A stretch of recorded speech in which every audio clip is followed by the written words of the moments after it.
ठीक है, चलो बच्चों तो आगे बढ़ते हैं।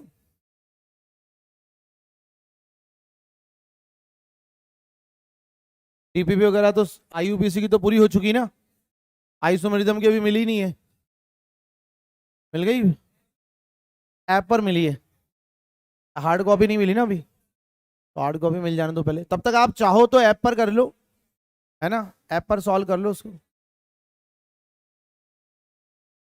एक मिनट, आप क्या बोल रहे हो, किसके, प्रैक्टिस शीट के, हाँ मैंने ही तो किए थे, तो हमने इसके क्वेश्चंस डिसाइड किए थे, लेकिन उसमें एक गड़बड़ हो गई यार, ऐप पे ना जो कोई आंसर किए ना उसमें थोड़ा सा क्या हुआ, वो या तो ऑपरेटर ने क्या किया होगा, आंसर लगाया अपन ने, तो एक आंसर होता है ना, एक आंसर गलती से आपने लिख दिया तो सारे उल्टे सरक के आए थे, तो कुछ आंसर्स में करेक्शंस हैं, आंसर में मतलब क्वेश्चन में कोई गड़बड़ नहीं है, आंसर जैसे बी की जगह सी होना चाहिए, ऐसे कुछ होना हो रहा है, तो आप समझ जाना ऐप वो प्रैक्टिस शीट में थोड़ा सा ये गड़बड़ हो गई, वो लास्ट में वो सेटिंग करते हैं ना ऑपरेटर, उसको जब शिफ्ट कर रहे होते हैं, अब एक आध भी क्वेश्चन अगर आपने जंबल कर दिया तो पूरा के पूरे वो थोड़े से कई सारे क्वेश्चन में गड़बड़ आ रही है, और आंसर में है मतलब ऐसे क्वेश्चन में आपको बिल्कुल फील आ जाएगी, आंसर में अगर आपको लग रहा है कि मेरा आंसर सही है और नीचे अलग कुछ दिया हुआ है तो समझ जाना, उसको मैं ठीक करवा दूंगा अभी जल्दी। चलिए, तो लास्ट क्लास में बच्चों हमने पढ़ लिया था, क्या पढ़ लिया था, ज्योमेट्रिकल आइसोमर्स, और उसके अंदर आज हम लोग पढ़ेंगे ईजेड सिस्टम, क्या पढ़ेंगे, जेड ई सिस्टम, ठीक है, आज हम केवल यही पढ़ेंगे और ये डिटेल में जाएगा, अगर टाइम बच गया तो कैलकुलेशन स्टार्ट कर सकते हैं, वैसे बहुत बड़ा टॉपिक है, तो देखते हैं लास्ट क्लास में कितने एग्जांपल्स हो गए थे, 28, 29 करना है, ठीक है, तो आगे बढ़ते हैं, इस वाले को लिख तो देता हूं मैं, कैलकुलेशन फॉर ज्योमेट्रिकल आइसोमर, इसका पार्ट मतलब आज हम कर सकते हैं स्टार्ट, जरूरी नहीं है लेकिन, क्योंकि वो डिपेंड करेगा ये टॉपिक हमारा कितनी देर में कंप्लीट होता है, और क्योंकि कई बार क्या होता है बच्चों को डाउट ज्यादा होता है तो फिर थोड़ा धीरे बताना पड़ता है और फिर एक्सप्लेन भी बार बार करना पड़ता है, तो देखते हैं वो चीज, 29 से हमने करना है, ठीक है, लीजिए कुछ एग्जाम्पल्स बच्चों देखते हैं, 29 नंबर, ये तो मैंने होमवर्क दिया था आपको, यहाँ 2 क्लोरीन है और यहाँ क्या लिखा हुआ है CH3 और यहाँ H, ऐसे ही था ना, 30 लिखो,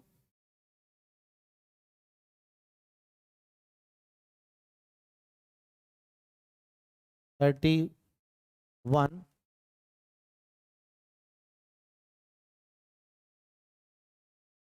1 फिनाइल ब्यूट 1 इन, 32, 2 फिनाइल ब्यूट 1 इन, 33, ब्यूट 2 आइन, और 34 tautomer, tautomer of butane 2 on, anyone, मतलब कोई भी एक अगर टॉटोमर जीआई शो कर रहा है तो फिर हम इसको राइट लगाएंगे।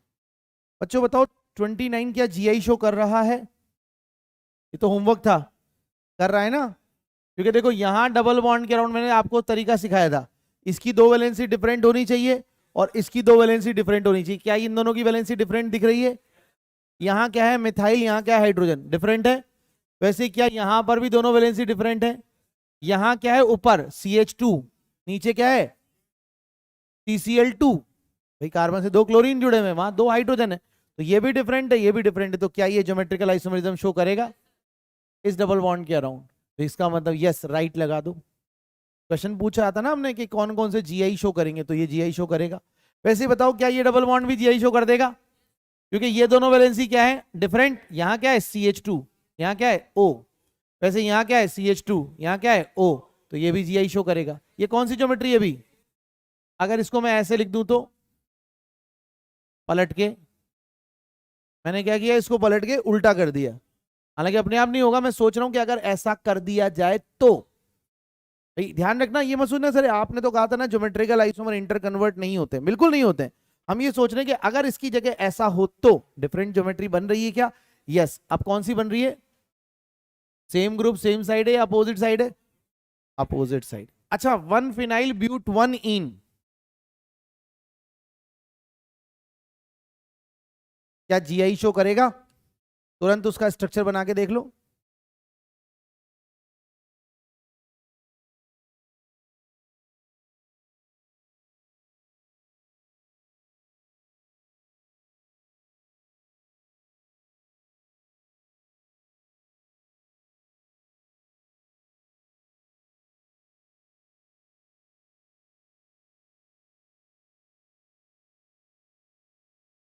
करेगा। देखो ब्यूट वन इन का मतलब क्या है? यही हो जाएगा, 4 कार्बन और 1 पर डबल बॉन्ड। अब 1 फिनाइल का मतलब क्या है? उस पर एक पीएच जोड़ दो। अब आपको पता है डबल बॉन्ड को जीआई शो करने के लिए इसकी दोनों वैलेंसी डिफरेंट होनी चाहिए। क्या डिफरेंट है? एक एच एक पीएच। क्या इसी तरह से बच्चों यहां भी एक एच और एक इथाइल ग्रुप डिफरेंट है? तो क्या ये डबल बॉन्ड जीआई शो करेगा? अगर सेम ग्रुप हुए हाइड्रोजन तो सिस, अपोजिट साइड लिख दिया तो ट्रांस, मतलब CI show, geometrical isomerism show करेगा। 2 फिनाइल ब्यूट वन इन।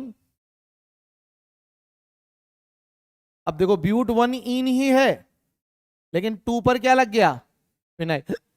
तो आप मुझे बताओ, क्या इन दोनों की वैलेंसी तो डिफरेंट हो गई इस डबल बॉन्ड में? इधर इथाइल ग्रुप और इधर फिनाइल ग्रुप, ये तो डिफरेंट है, लेकिन क्या यहां दोनों हाइड्रोजन सेम हो गए? और हमें कहा एक भी साइड की वैलेंसी सेम आ गई टर्मिनल कार्बन की, तो वो it can not show GI. तो मतलब मैं बोलूंगा इसकी दोनों वैलेंसी सेम। अगर वैलेंसी सेम होगी तो फिर जीआई शो नहीं होगा। होगा क्या? अच्छा ऐसे ही बताओ, but two yne, but two yne, बोलो।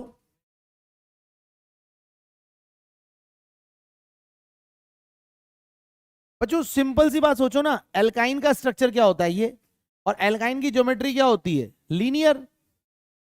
क्या होती है? लीनियर। आप खुद सोचो ना, लीनियर ज्योमेट्री कैसे ज्योमेट्रिकल आइसोमरिज्म शो करेगी? भाई उसकी तो एक ही वैलेंसी है, तो दूसरी ज्योमेट्री बनी नहीं पाएगी कभी भी। तो इसका मतलब क्या मैं बोल सकता हूं, एल्काइन नेवर शो जीआई? बोलो। इसलिए रोटेशन तो रेस्ट्रिक्टेड होता है, बट फिर भी एल्काइन कभी जीआई शो नहीं करती, क्योंकि इसमें आप जैसे वैलेंसी को इंटरचेंज करके सिस ट्रांस ऐसे बना पाते हो, इसमें बना पाएंगे क्या? तो हम बोलेंगे एल्काइन नेवर शो जीआई। मतलब आंसर राइट या रॉन्ग? रॉन्ग। 32 में जीआई शो नहीं होगा। Geometrical isomerism GI will not be shown by this compound. चलो आखिरी क्वेश्चन है 34। Tautomer of butane 2 on anyone, क्या कोई भी एक भी टॉटोमर ब्यूटेन 2 ऑन का जीआई शो करेगा? क्या आप मुझे बताओ, हमें टॉटोमर बनाना आता था? याद करो हमने क्या कहा था, break the alpha C H bond into H plus and C minus. Now shift the negative charge on oxygen and add H plus on oxygen. Yes or not? तो बना के देखो और बताओ आंसर, क्या जीआई शो करेगा या नहीं करेगा?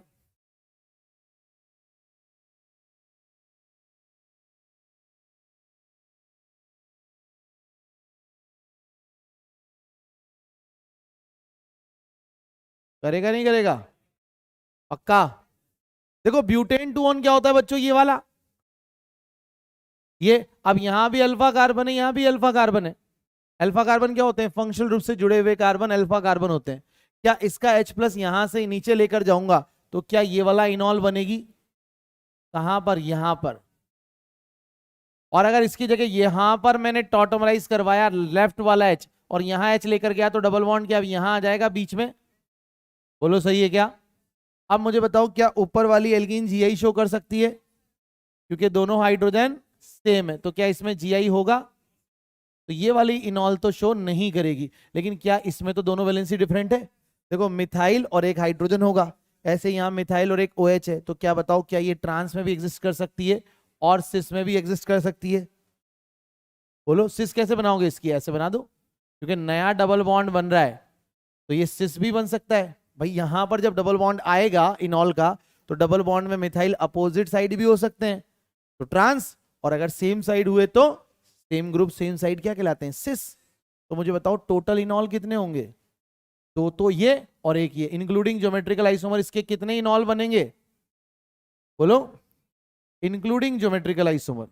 कोई आपसे पूछे ब्यूटेन 2 ऑन के कितने वो बनेंगे इनॉल, तो हम इंक्लूडिंग ज्योमेट्रिकल आइसोमर तो 2 बताएंगे या 3, स्ट्रक्चर तो 2 ही बन रहे हैं, लेकिन क्या ये वाला स्ट्रक्चर ज्योमेट्रिकल आइसोमरिज्म शो कर रहा है, तो ये ज्योमेट्रिकल आइसोमर जब शो करेगा तो इसका एक इनॉल ट्रांस वाला होगा, एक इनॉल सिस वाला होगा, ये वाला जीआई शो कर नहीं रहा। तो टोटल ज्योमेट्रिक कितने इनॉल हो गए, 1 2 3, बोलो। तो टॉटोमर में ये क्वेश्चन बनता है कि इसकी इनॉल बनाओ इंक्लूडिंग ज्योमेट्रिकल आइसोमर, हम बना सकते हैं। टॉटोमर तो आता है ना बनाना, मैंने आपको टॉटोमर तो पढ़ाया नहीं अभी कुछ भी, मैंने तो बस सिंपल पढ़ाया था अभी तक के, बस कीटो को इनॉल कैसे बनाते हैं, इनॉल को कीटो कैसे बनाते हैं, भूल तो नहीं गए यार। देखो मैं बार बार कह रहा हूँ, पुरानी चीजें याद रखने की रिस्पॉन्सिबिलिटी आपकी होनी चाहिए। ऐसा नहीं होना चाहिए सर वो तो आपने 1 महीने पहले पढ़ाया था ना सर, अभी से कैसे याद होगा। Any time it can be used. अगर आप सच में जेई निकालना चाहते हैं तो बस बार बार कह रहा हूँ 3 मंत्र फॉलो करिए। लर्निंग जो मैं क्लास में आपको फुल्ली 100% सही करवाने की गारंटी लूंगा, वो तो मेरी गारंटी है। लेकिन 2 गारंटी आपको लेनी पड़ेगी, एक है आपका घर पर प्रैक्टिसिंग और रिवीजन, प्रैक्टिसिंग रिवीजन। प्रैक्टिस में कोई प्रॉब्लम आती है, डाउट आता है, मुझसे पूछो। नए नए क्वेश्चंस लगाते समय कोई भी दिक्कत आती है, मुझसे पूछो। रिवीजन में कोई डाउट आता है, नोट्स वापस पढ़ा, 1 महीने पुराने वाले नोट्स आपने तो कोई पढ़े मान लो, या 3 महीने पुराने नोट्स पढ़े जो मैं पढ़ा चुका हूँ, मतलब आगे जैसे जैसे बढ़ते जाएंगे तो कंटेंट और इकट्ठा होता जाएगा, तो आपको लगता है फिर से मैं पढ़ते वक्त फिर कुछ नई डाउट्स आ रहे हैं तो मैं बताऊंगा आपको, मना नहीं है। लेकिन आपको अगर बोलना नहीं सर डाउट नहीं समझ में आ गया है, वो दोबारा पढ़ रहा हूँ, कोई दिक्कत नहीं है, लेकिन याद रखना आपकी रिस्पॉन्सिबिलिटी। ऐसा नहीं है कि मैं आपको आईयूबीसी के रूल्स वापस याद दिलाने बैठ रहा हूँ कि बेटा यहाँ तो कार्ब सफिक्स यूज होगा ना, बेटा यहाँ तो आपका लास्ट का ई अल्फाबेट हटा देंगे ना, यहाँ तो ये बताया था, यहाँ तो हमने ब्यूट नहीं यूज करना है, ब्यूटा यूज करना है, तो मैं आपको करेक्ट तो कर दूंगा, लेकिन आप ये बोलो सर ये कब पढ़ाया था, तो मतलब इसका मतलब है आप गजनी बन चुके हैं। क्या बन चुके हैं, गजनी मूवी देखी ना, उसमें क्या दिखाते हैं, शॉर्ट टर्म मेमोरी लॉस। वो शॉर्ट टर्म मेमोरी लॉस हर किसी में होता है, ऐसा नहीं, वो मूवी एक सिंबॉलिक है। एक्चुअली अगर मैं भी पढ़ाना छोड़ दूंगा तो मैं भी भूल जाऊंगा, तुम पढ़ना छोड़ दोगे तुम भी भूल जाओगे। तो बार बार भूलना बीमारी नहीं होती, कभी भी प्रॉब्लम कहाँ होती है, याद ना करने में। आप याद नहीं कर रहे, आप सोच रहे हैं आप don't take it anything permanent. कोई भी चीज हमारे ब्रेन में परमानेंट नहीं है, आप उसको पढ़ना छोड़ देंगे, आप रिवीजन करना छोड़ देंगे, दिक्कत वापस आएगी। और ऑर्गेनिक केमिस्ट्री तो हाईली इतनी इंटरकनेक्टेड है, बच्चों की प्रॉब्लम लगातार क्रिएट करेगी अगर आप पुराने टॉपिक रिवाइज नहीं करेंगे तो। ठीक है, तो टाइम टू टाइम पुराने टॉपिक्स को रिवाइज करें, अभी से ही रिवाइज करें। अब आप सोचो आईयूबीसी अभी से आप इतनी बार रिवाइज कर लो कि जब आइसोमरिज्म खत्म हो तो आपको अगले चैप्टर में केवल आइसोमरिज्म रिवाइज करना पड़े, आईयूबीसी तो आपके दिमाग में छप चुकी हो। फिर बीच बीच में पेज टर्न करने होते हैं, फिर तो क्या होता है, चलते चलते घर पहुंचे, घर पहुंचते आज मैं ऑर्गेनिक केमिस्ट्री पढ़ने वाला हूँ, एक बार फटाफट से आईयूबीसी के पेज टर्न करके देख लो कुछ छूट तो नहीं रहा, कुछ भूल तो नहीं रहा हूँ, टेबल अभी भी याद है क्या, कुछ स्पेसिफिक रूल्स याद हैं क्या, कॉम्प्लेक्स की नेमिंग अच्छे से कॉमन नेम्स याद हैं क्या, ऐसे सोचा करो। समझ गए मेरी बात, बोलो यार। तो इस तरह से हम लोगों ने बात कर ली ज्योमेट्रिकल आइसोमर्स मॉलिक्यूल कब शो करेगा। फंडामेंटली सोचें, कंसेप्चुअली सोचें, रटे नहीं। जैसे मैंने आपको बताया ज्योमेट्रिकल आइसोमरिज्म चेक करने का एक सबसे बेसिक तरीका है, उसकी डेफिनेशन याद रख लो। ज्योमेट्रिकल आइसोमर की डेफिनेशन थी डिफरेंट ज्योमेट्री बने कहां पर, जहां पर रोटेशन रेस्ट्रिक्टेड हो। तो जैसे मैंने यहाँ डिफरेंट ज्योमेट्री बना के देखी, यहाँ नहीं बनेगी क्योंकि मॉलिक्यूल्स के दोनों वैलेंसी सेम है टर्मिनल कार्बन की। तो रिस्ट्रिक्टेड रोटेशन में डिफरेंट ज्योमेट्री बने, या फिर वो 3 कंडीशन के रेस्ट्रिक्टेड रोटेशन हो, मॉलिक्यूल की दोनों वैलेंसी डिफरेंट हो और L1 L2 अलग आए, वैसे भी कर सकते हो। नहीं, एंटी और सिन बेटा केवल और केवल वहीं यूज होते हैं जो nitrogen containing compound, cis trans और एसिन एंटी कॉमन सिस्टम है, वो स्पेसिफिक जगहों पर ही यूज होते हैं। ठीक है, तो हेडिंग डाल लो नया, nomenclature, nomenclature of geometrical isomer, nomenclature of geometrical isomers. ठीक है, अब बच्चों नॉमनक्लेचर ऑफ ज्योमेट्रिकल आइसोमर्स की मैं बात करूं तो there are 3 systems. First is cis trans, second one is syn anti, third one is Z E, Z E. तो कितने सिस्टम है ज्योमेट्रिकल आइसोमर की नेमिंग करने के लिए बच्चों? 3 सिस्टम है। क्या बच्चों शुरू के 2 सिस्टम तो हम पहले ही निपटा चुके हैं? क्या आपको पता है सिस और ट्रांस किसको बोलते हैं? अगर सेम ग्रुप सेम साइड हो तो सिस, सेम ग्रुप अपोजिट साइड हो तो ट्रांस। लेकिन इसमें लिमिटेशन ये कि ये सिस ट्रांस में ही यूज, मतलब सेम ग्रुप हो तो ही बोल सकते हैं। सिनेंटी की भी लिमिटेशन है कि यहां पर केवल नाइट्रोजन कंटेनिंग कंपाउंड ही हम लोग सिनेंटी नेमिंग करते हैं। बताया था हमने, जैसे कि ऑक्साइम, एल्डोक्साइम, कीटोक्साइम, याद है? तो उसी में सिनेंटी यूज करते हैं, नॉर्मली सिनेंटी यूज नहीं करते। दोनों कॉमन सिस्टम है। मॉडर्न सिस्टम कौन है बच्चों? Z E. जेड ई में ये एक जेड का मतलब क्या हम पहले ही बता चुके हैं, क्या होता है? जूसामैन, जूसामैन डबल एस, जूसामैन। जूसामैन का मतलब टुगेदर, बताया था क्या? आईयूपीएससी में थोड़ा बहुत बता चुके, नहीं याद हो तो दोबारा लिखना। और इसका मतलब था एंटेजन, क्या बताया था? एंटेजन, बोलो सही है। एंटेजन का मतलब क्या होता है? ऑपोजिट। क्या बताया था? ऑपोजिट। आप तो ऐसे याद रखा करो, मैं तो ऐसे बचपन में याद रखता था क्योंकि कई बार कंफ्यूजन आती सर ई को हम टुगेदर बोलेंगे या अपोजिट, कैसे याद रखना? आप ऐसे याद रखो, ई फॉर एंटी, मैं तो ऐसे याद रखता हूँ, E for anti. E for anti मतलब अपोजिट आएंगे, एंटी का मतलब तो अपोजिट होता है ना। तो ई फॉर एंटी, तो जेड फॉर अपने आप क्या आ जाएगा? Together, same side. तो ई फॉर एंटी मतलब ई में अपोजिट साइड आएगी, एंटी साइड आएगी, ठीक है। अब ये जो सिस्टम है ना बच्चों, ये सबसे ज्यादा मॉडर्न सिस्टम है। कौन सा सिस्टम है? आईयूपीएससी भी यही यूज करती है, तो मॉडर्न सिस्टम। और बच्चों एक बात ध्यान रखना, मॉडर्न सिस्टम तो है, ये किस पर बेस्ड है? ये बेस्ड ऑन सीआईपी रूल। कौन सा रूल? CIP rule, also called as sequence rule. कौन सा रूल? Sequence rule. सीआईपी रूल बोलें या सीक्वेंस रूल बोलें, ये जो सीआईपी रूल है इसमें 3 साइंटिस्ट ने मिलकर दिया था। सी का मतलब है कान, CAHN। पी का, आई का मतलब है इनगोल्ड, एंड पी का मतलब है प्रीलॉग।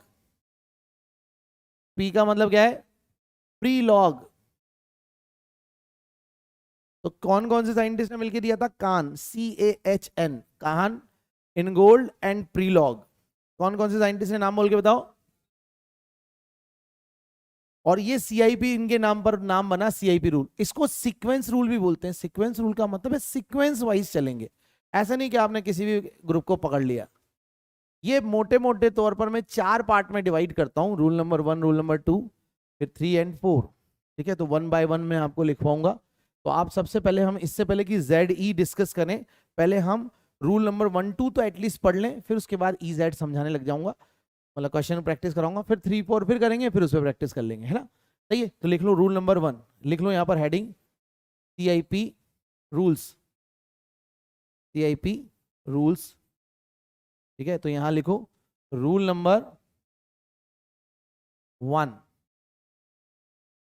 बच्चों रूल नंबर 1 वो तो ठीक है, मैं आपको 4 रूल पढ़ाऊंगा, लेकिन आप एक बात ध्यान रखना, ये सीआईपी रूल बड़े इंपॉर्टेंट रूल्स हैं। एक्चुअली ये रूल्स 2 जगह पर ओवरलैप करेंगे। एक तो हम पढ़ रहे हैं अभी जेड ई में, मतलब ज्योमेट्रिकल आइसोमर्स में। एक हम पढ़ेंगे आरएस में, रेक्टस सिनिस्टर। वहां पर हम ऑप्टिकल आइसोमर में आरएस जब निकाला करेंगे कंपाउंड का नेमिंग। जैसे ज्योमेट्रिकल आइसोमर में तो जेड ई कॉन्फ़िगरेशन आता है, आरएस में कौन सा कॉन्फ़िगरेशन आता है, मतलब ऑप्टिकल में आरएस। तो वहां पढ़ेंगे, वहां भी सीआईपी रूल पर बेस्ड है। मतलब ये जो सीआईपी रूल आज हम पढ़ रहे हैं, ये ईजेड में भी काम आएंगे और आरएस में भी काम आएंगे। बोलो, तो मतलब समझ रहे हो इंपॉर्टेंस क्या है कि ये रूल हमें जरूरी से आना चाहिए, वरना इसकी वजह से जेड ई भी बर्बाद हो जाएगा और आरएस भी बर्बाद हो जाएगा। तो उधर ऑप्टिकल अफेक्ट होगी, इधर ज्योमेट्रिकल अफेक्ट होगी। तो मतलब समझ रहे हो आज की क्लास में हमें कितना अच्छे से क्यों याद रखना है। तो क्या सारे बच्चे आप तैयार हैं? तो रूल नंबर 1 लिखें। रूल नंबर 1 तो मैं आपको पहले ही लर्न करवा चुका हूं, अगर आपको ध्यान है तो। Higher the atomic number greater is priority, लिखा था पहले ही, लिख लो पहले एक बार फिर से। Higher the atomic number greater is priority. Higher the atomic number greater is priority. जैसे बच्चों कोई आपसे बोलता है एफ और एक बोलता है सीएल, बताओ किसको प्रायोरिटी दोगे? एटॉमिक नंबर जिसका ज्यादा उसको 1 नंबर और दूसरे को 2 नंबर। तो higher the atomic number greater is priority. क्या आपको पता है क्लोरीन का एटॉमिक नंबर ज्यादा होता है फ्लोरीन से? ठीक है, तो higher the atomic number greater is priority. इसमें नोट डाल के लिखना, रूल नंबर 2 नहीं है, नोट। कि सर कुछ ऐसे भी तो एटम्स होते हैं जिनमें एटॉमिक नंबर सेम होता है, जैसे कि आइसोटॉप्स। अब आइसोटॉप जैसे हाइड्रोजन, ड्यूटेरियम, ट्राइटियम। तो कोई आपसे पूछे मान लो एक तरफ H आ जाए एक तरफ D आ जाए, तो अब ऑब्वियसली हाइड्रोजन का एटॉमिक नंबर 1 और इसका एटॉमिक मास भी 1 होता है, जबकि ड्यूटेरियम का एटॉमिक नंबर तो 1 होता है, एटॉमिक मास कितना होता है? 2। पता है क्या? तो लिख लो नोट डाल के, पहले तो FCl को लिख लो यहां पर। Higher the atomic number greater is priority, मतलब पहले आपको क्या देखना है, एटॉमिक नंबर या एटॉमिक मास? अंडरलाइन कर लो एटॉमिक नंबर। तो higher the atomic number greater is, higher the atomic number greater is priority. Priority greater मतलब उसको 1 देना है, इसको 2 देना है। नोट डाल के लिखो, if atomic number is same, if atomic number is same, if atomic number is same, bracket में लिखो किसका एटॉमिक नंबर सेम होता है? आइसोटॉप्स। तो ब्रैकेट में लिखो atomic number is same, bracket में isotopes, bracket close, then check atomic mass. तो फिर जैसे हाइड्रोजन और ड्यूटेरियम में किसको प्रायोरिटी दे दोगे? ड्यूटेरियम को, क्योंकि एटॉमिक नंबर दोनों का 1 1 है। ड्यूटेरियम का एटॉमिक नंबर कितना है? 2 एटॉमिक मास, और हाइड्रोजन का कितना है? 1। ट्राइटियम का एटॉमिक मास कितना होता है? 3। तो उसको और प्रायोरिटी दे देंगे अगर ड्यूटेरियम ट्राइटियम में कंपेयर हो। समझ रहे हो क्या? तो पहले तो एटॉमिक नंबर देखना है, लेकिन अगर एटॉमिक नंबर सेम आ जाए तो एटॉमिक मास देखना है। क्या ये रूल नंबर 1 समझ में आया? लिखो रूल नंबर 2, रूल नंबर 2।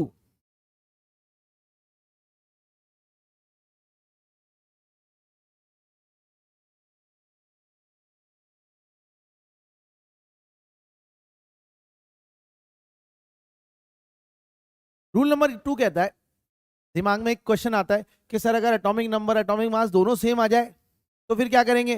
तो नेक्स्ट एटम देखेंगे हायर एटॉमिक नंबर वाला। तो लिखो if first atom is same, if first atom is same, मतलब पहला एटम अगर सेम आ जाए, if first atom is same, then check,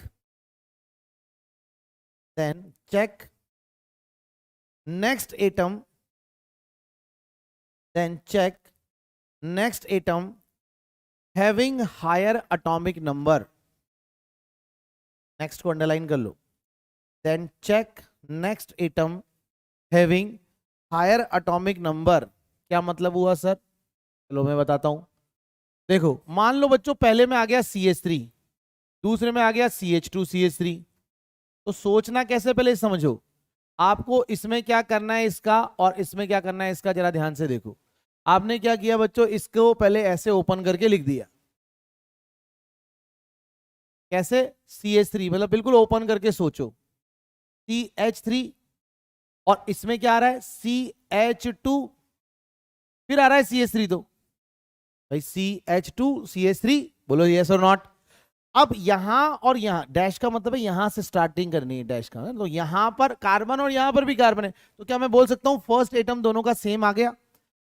atomic number atomic mass सब कुछ सेम है तब तो अगर फर्स्ट एटम सेम है तो अगला हायर एटॉमिक नंबर देंगे। If first atom is same, then check next atom having higher atomic number. अब यहां तो तीनों ही एच है, कोई भी उठा लूं, यहां भी एच है, यहां भी एच है, यहां भी एच है। अब यहां कोई भी एच मैंने पकड़ लिया, लेकिन यहां HHC, तो बताओ हायर कौन है, एच या सी? मतलब अगला हायर देखना है। तो इसका कार्बन के बाद हायर कौन आया? कार्बन। मतलब अब आप एच को नहीं देखोगे, आप किसको फोकस करेंगे? कार्बन। और यहां हायर कौन आया? हाइड्रोजन। कोई सा भी हाइड्रोजन पकड़ लो। बताओ अब इन दोनों में क्या मैं कंपेयर कर लूं? मतलब पॉइंट ऑफ डिफरेंस कहां आ रहा है?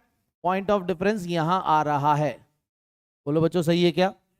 तो इसका मतलब एच और सी में कौन जीत जाएगा? ऑब्वियसली कार्बन का एटॉमिक नंबर हाइड्रोजन से ज्यादा होता है, तो मतलब मैं प्रायोरिटी किसको 1 दूंगा? मिथाइल को या इथाइल को? Ethyl have priority over methyl.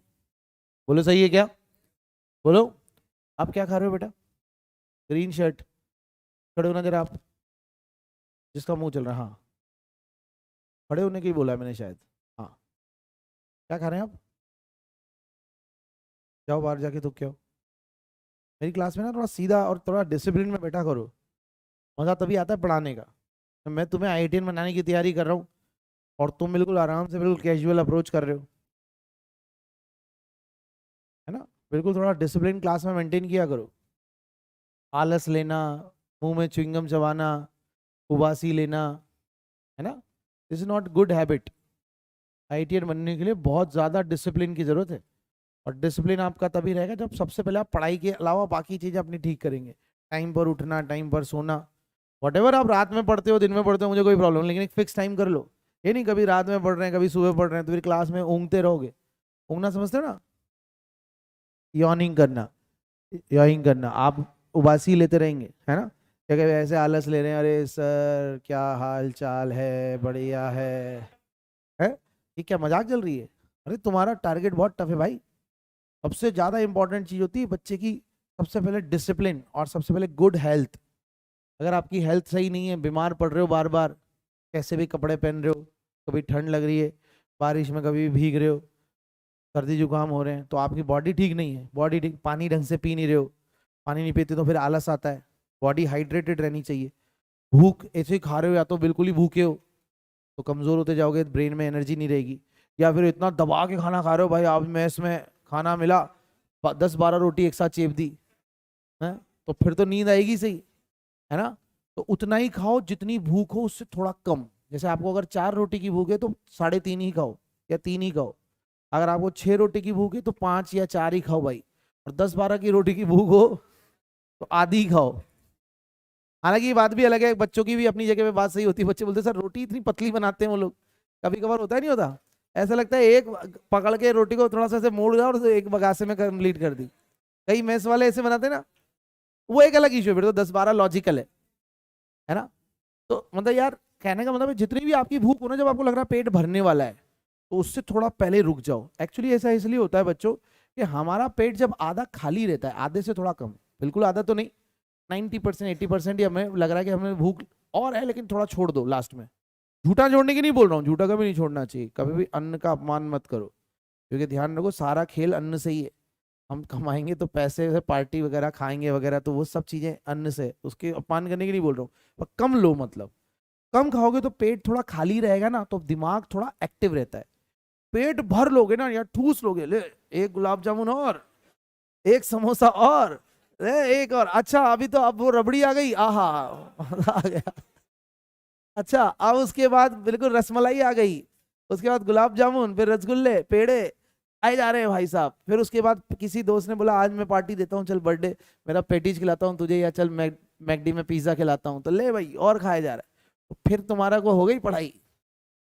पर सीरियसली आपकी हेल्थ बहुत अच्छी होनी चाहिए, और हेल्थ का बच्चों को जब आप अच्छा खाएंगे और अच्छा साफ पानी पिएंगे, स्वच्छ निर्मल जल, और अगर आपने ये ध्यान रखा तो सेकंड थिंग आती है आपका discipline. Day to day life में आपका डिसिप्लिन क्या है? If you are a disciplinary person, discipline का मतलब ये होता है कि बिल्कुल आर्मी वाला डिसिप्लिन बोल रहा हूँ, हम लोग आर्मी वाले डिसिप्लिन की बात नहीं करें, वो आर्मी में जाएंगे तब करेंगे। यहाँ पर हमें मतलब है कि हम एक टेंटेटिव टाइम पे सो जाए। हो सकता है कई बार नींद ना ही नहीं आती हो, लेकिन आधा पौना घंटा ऊपर नीचे चलता है। पर कभी होता है ना, कई बार हम रात में पढ़ रहे हैं, कभी दिन में पढ़ रहे हैं, कभी आज घर पे गए घूमने निकल लिए, अरे यार दोस्त बोल रहा है ले चल थोड़ा तफरी मार के आते, ऐसे नहीं। आप फिक्स टाइम पर आपको वॉक करनी है तो आप आधा 1 घंटा अपने लिए निकाला करो। 1 घंटा आपका पर्सनल होना चाहिए, मेरा मानना है। दिन भर का 1 घंटा अपने लिए करो, जिसमें आपको जो अच्छा लगता है वो करें, इंजॉय करें, म्यूजिक सुने, दोस्तों से हंसी मजाक करना अच्छा लगता है, हॉस्टल में गप्पे लड़ाना अच्छा लगता है, मम्मी से बात करना अच्छा लगता है, किसी और से बात करना अच्छा लगता है। अरे किसी और में दूसरे दोस्त भी तो होते हैं। तुम लोग मतलब गर्लफ्रेंड वाली बात क्यों सोच लेते हो, है ना। मतलब जो भी आपको अच्छा लगता है वो करें, लेकिन 1 घंटा, आधा 1 घंटे से ज्यादा नहीं। बाकी टाइम बच्चों जेई का है, 1 घंटा आपका, बाकी का टाइम जेई का। फिर जेई निकालने के लिए हम अगर कमिटेड रहेंगे ना, 1 घंटा इसलिए क्योंकि यार 24 घंटे में सो भी हम उसी अकॉर्डिंग रहे, सब कुछ डिसिप्लिन में चला, तो 1 घंटा क्या एंजॉय करना चाहिए। आप ऐसे भी कर सकते हैं कि एक एक घंटा 2-3 दिन तक मत करो, एक दिन 3 घंटा एक साथ निकाला, घूमने निकल लिए 15-20 दिन में एक आध बार। आसपास कोटा में जैसे कोई भी कोई अच्छा टेम्पल है घूमने के लायक, जैसे किशोर सागर तालाब है, ठीक है, जैसे आप कभी कहीं आसपास जैसे कोई गार्डन है, बारिश इतनी अच्छी हो रही है, थोड़ा और दोस्तों के साथ घूमने निकले, पर सेफ्टी के साथ, समझ रहे हो। 10-15 दिन तक कुछ नहीं किया सर मैंने, अब मैं थोड़ा भरा बैठा हूँ, फ्रस्ट्रेटेड हूँ, आओ निकलता हूँ, एंजॉय करो ना यार, कौन मना कर रहा है, लाइफ है यार, कब जियोगे, लेकिन डिसिप्लिन से, और अपने ड्रीम को, अपने कमिटमेंट को कभी मत भूलो। सर 10 दिन से फ्रस्ट्रेट हो रहा हूँ सर, बहुत हो गया सर, बाहुबली मूवी आ रही है, एक मूवी देखने का मन कर रहा है, 15 दिन हो गए सर, 1 महीना हो गया, पर लेकिन हर चीज का कंट्रोल आपको खुद को पता होना चाहिए। एक्सेस बोलते हैं ना, अति सर्वत्र वर्जते, क्या बोलते हैं, अति सर्वत्र वर्जते, मतलब अति खराब होती है। ऐसा नहीं होना चाहिए कि डेली आप टाइम वेस्ट कर रहे हो, आपके लिए डेली पढ़ाई का ही है। 10-15 दिन 20 दिन तक बिल्कुल आपने टाइट माहौल रखा, एग्जाम भी बढ़िया से दे लिया, पढ़ाई भी अच्छे से कर ली, अब इच्छा करी सर 3-4 घंटे घूमने की, या कोई मूवी वूवी देखने की, या दोस्तों के साथ चलो थोड़ा गार्डन में खेलने की, होता है ना कई बार पार्क में हम देखते हैं बच्चे अच्छे खेल रहे होते हैं क्रिकेट या फुटबॉल, खेल ली, समझ में आता है। पर डेली चल रहा है, टाइम पास, खाने का ध्यान नहीं है, हेल्थ का ध्यान नहीं है। अब हेल्थ का बहुत ध्यान रखो, कोटा में डेंगू की प्रॉब्लम रहती है हर साल, जैसे बारिश होती है, आप कोटा क्या कहीं भी सिटी में आपने देखा होगा मच्छर बढ़ते हैं इस टाइम पर, तो डेंगू, मलेरिया, चिकनगुनिया, इनसे बचना है तो फुल स्लीव्स की शर्ट पहनना है, आसपास थोड़ा देख लें, कमरे में टिकिया वगैरह जो भी मैट वगैरह लगाते हैं लगा के सोएं, क्योंकि बिलीव मी अगर आपकी एक दिन बुखार आ गई, तो गलत बोल रहा हूँ कि मैं, सारी पढ़ाई बर्बाद होती है। ये छोटी छोटी चीजों को हम लोग फोकस करें, छोटी छोटी चीजों से फिर क्या होता है, पढ़ने का आनंद आता है, अरे यार मजा आ रहा है, मैं मतलब सच में लाइफ जी रहा हूँ। और बिल्कुल अपने आप को दुखी कर रखा है, फ्रस्ट्रेट कर रखा है, सड़ी शक्ल बना रखी है, इस चेहरे पे स्माइल है नहीं, और बिल्कुल मतलब पता नहीं किस बात का ऐसा लग रहा है मातम चल रहा है, आईआईटी नहीं होगी मातम हो गया है। एंजॉय करो ना अपनी लाइफ को यार, एक बात ध्यान रखो, तुम इस लाइफ को मिस करने वाले हो, you gonna be miss this life, क्योंकि आप जीवन में कभी भी इतना नहीं पढ़ोगे, कभी भी इतना नहीं पढ़ोगे, आप आईआईटी में भी चले जाओगे तो भी इतना नहीं पढ़ोगे, जिस तरह से आपकी यहाँ पे प्रेशर रहेगा, होमवर्क रहेगा, मैथ्स फिजिक्स, और टीचर आके चिल्लाएंगे ये भी नहीं किया, इतना सभी नहीं आता, और कई बार आपको भी फ्रस्ट्रेशन आएगी, लेकिन फिर भी उस लेवल पर जो पढ़ाई होगी ना, ये कभी नहीं होने वाली दोबारा, और जो कभी नहीं होने वाला, बोलते ना जिंदगी मिलेगी ना दोबारा, तो आपके लिए ये लाइफ है, ये लाइफ की मेमोरी बनती है बच्चों की। बच्चे बोलते हैं अरे सर उस टाइम पे तो पता नहीं कैसे कर लेते थे इतना, अब तो होता ही नहीं है। आज भी जो मेरे स्टूडेंट है, कई तो मेरे साथ टीचर बन गए, कई कोई मान लो किसी को अपनी बड़ी कंपनी में कोई बढ़िया जॉब पे पहुंच गया, तो बच्चे बताते हैं सोशल मीडिया पे, सर आज तो मतलब ऐसी लाइफ है, पता नहीं कैसे आप इतना डांटते थे, पढ़ भी लेते थे हम लोग, फिर भी जैसे तैसे करके आईआईटीएन बन गए, लेकिन आज देखो सर मजा आ रहा है लाइफ का, फिर अलग लाइफ है। तो ये 1 साल झोंक दो अपने पूरी तरह से पागलों की तरह, और देखो ज्यादा मत सोचो कि एआईआर कौन सी बनेगी और ये आईआईटी जाऊंगा एनआईटी जाऊंगा, तुम बस कर्म करो, तुम्हारे हाथ में क्या है, कर्म, भाग्य के ऊपर अपनी चीजें छोड़ दो। भाग्य और कर्म, हमारी जो जीवन होता है ना, कर्म और भाग्य का खेल होता है। हमारे हाथ में भाग्य होता है क्या, भाग्य मतलब डेस्टिनी हमारे हाथ में नहीं है, वो छोड़ दो, फिर क्या होगा देखा जाएगा, पर कर्म पूरी टोटल ईमानदारी से करो, पूरे ऑनेस्टी के साथ पूरी जान झोंक दो कि यार लगना चाहिए कि जब मैं एंड एग्जाम दे के बाहर निकल रहा हूँ तो मैंने अपनी पूरी 100% दिया था सर, मैंने छोड़ा नहीं था, ये तुम्हारे हाथ में। तो सीरियसली अगर कोई हार भी गया ना, तो उस हार में भी मजा है। बोलते ना कि जब पूरी ताकत से लड़ते हैं और हार जाते हैं तो पब्लिक उसके लिए भी ताली बजाती है, बजाती नहीं बजाती, यार ये बंदा तो था यार, इसने तो लड़ाई भी बिल्कुल, हारा भी लेकिन लड़ाई भी बिल्कुल वॉरियर की तरह या हीरो की तरह करी है। तो इस तरह से पढ़े कि आप अपने लाइफ में ऐसा रिकॉर्ड बना दें कि वो रिकॉर्ड कभी टूटने लायक ना हो। Yes or not. तो रूल नंबर 1 हमें समझ में आया। रूल नंबर 2 क्या, पहला एटम अगर सेम है तो next atom having higher atomic number. तो मैं कुछ आपको पॉइंट्स दे रहा हूं, जरा बताना इसमें किसको प्रायोरिटी दोगे, CH2OH या CH2 CH2 CH2I, इसी तरह से CHFI या CH, सॉरी यहां पर ले लो ClPr, इसी तरह से CH2Cl,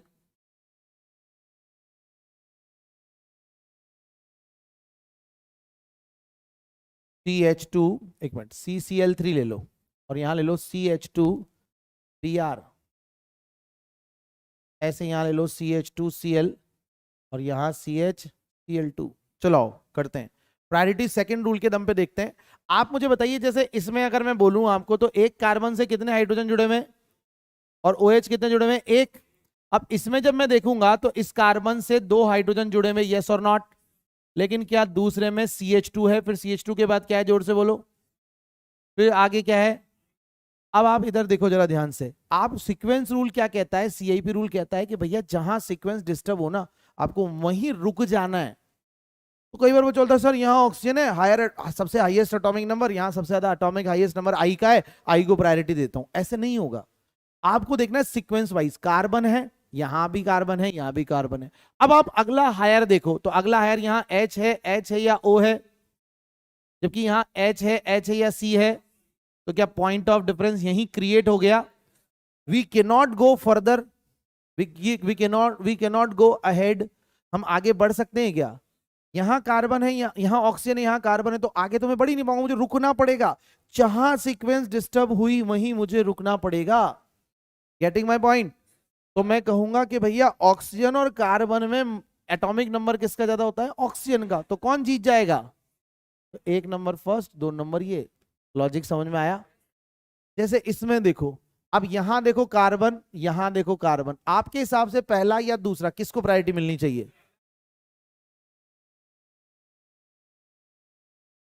सुनो मेरी बात सुनो, क्या पहला आइटम सेम है?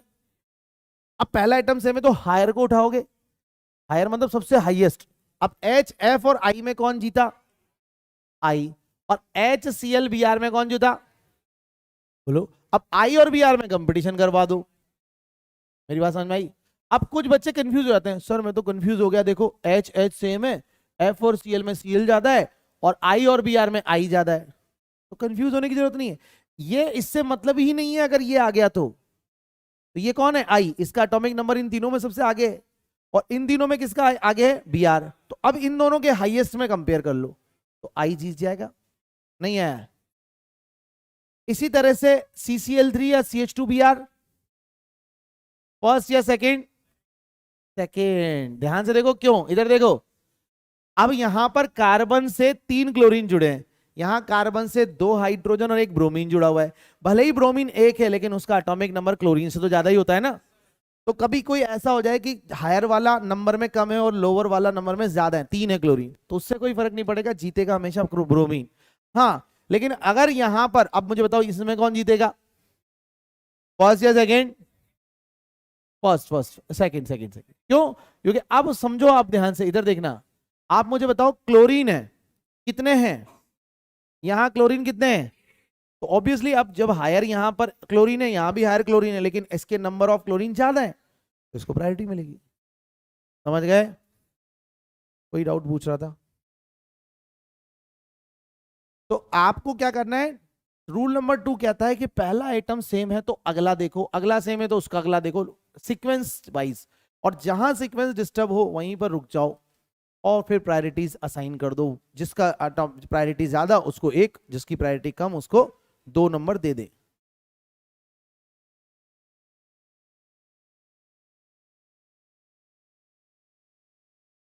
जहां सीक्वेंस ब्रेक हुई भाई, यहां पर देखो ना, यहां पर ऐसे नहीं, सीक्वेंस का मतलब है कि यहां का हायर कौन है? आई। और यहां का हायर कौन है? Br। तो सीक्वेंस ब्रेक हो गई ना, अलग अलग प्रायोरिटीज आ गई। तो अब इसमें, अब हमने कहा कि इसके हाईएस्ट को और इसके हाईएस्ट को कंपेयर कर लो। जिसका ज्यादा है एटॉमिक नंबर उसको प्रायोरिटी 1 और दूसरे को प्रायोरिटी 2। क्या यहां पे भी वही होगा? तो भाई पहले यहां पर हाईएस्ट कौन आया? O। यहाँ हाईएस्ट कौन आया? C। तो डिस्टर्ब तो यही होगी ना सीक्वेंस। तो हम आगे थोड़ी बढ़ सकते हैं।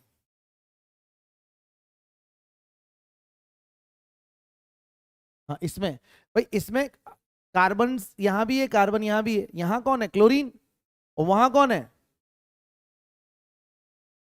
अरे यार भाई, गजब कर रहे हो।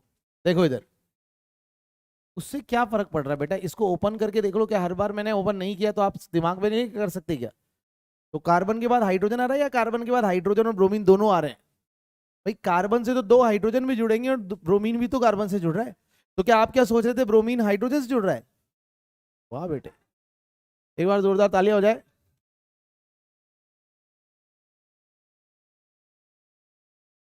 कुछ चमत्कारिक बच्चे मजबूर कर देते हैं टीचर को भी सोचने के लिए। कि उनको पढ़ाना दोबारा से सीखना पड़ेगा।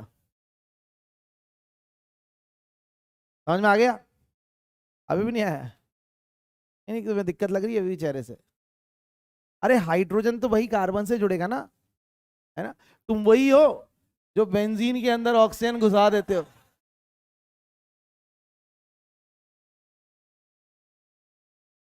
तुमने मुझे उसी की याद दिला दी, इस बच्चे की। सर बेंजीन के अंदर इतना स्पेस होता है कि उसके अंदर ऑक्सीजन घुस जाए?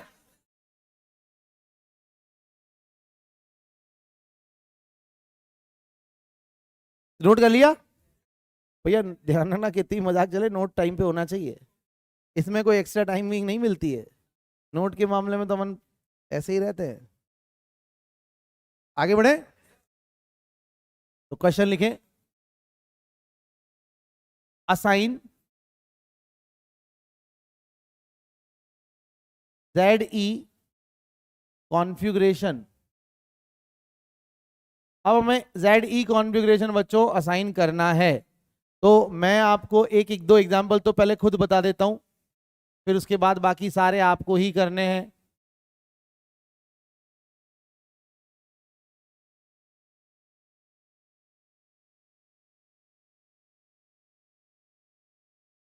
इधर देखो जरा, पहले एक बार सारे बच्चे देख लें ताकि कोई कंफ्यूजन हो तो यहीं डिस्कस हो जाए।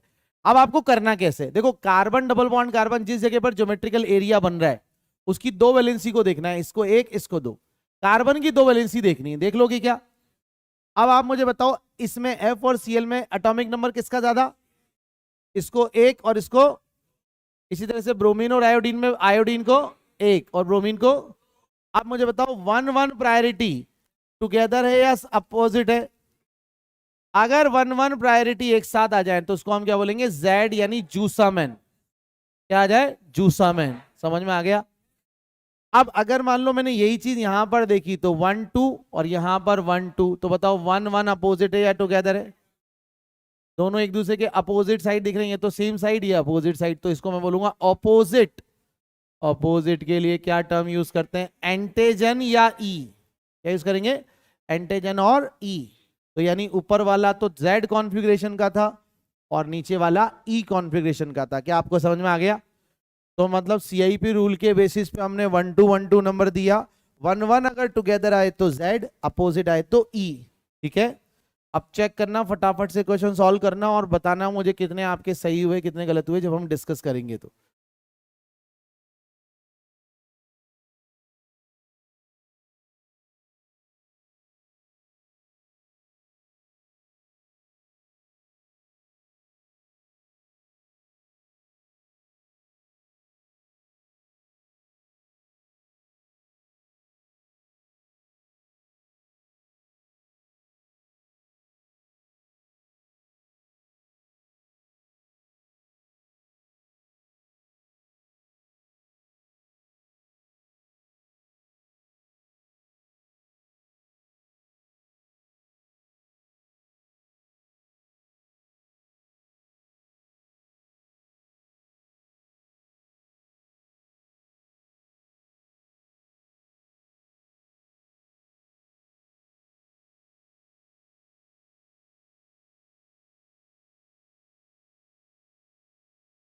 ये क्लोरीन है और यहाँ ब्रोमीन है।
करिए फटाफट।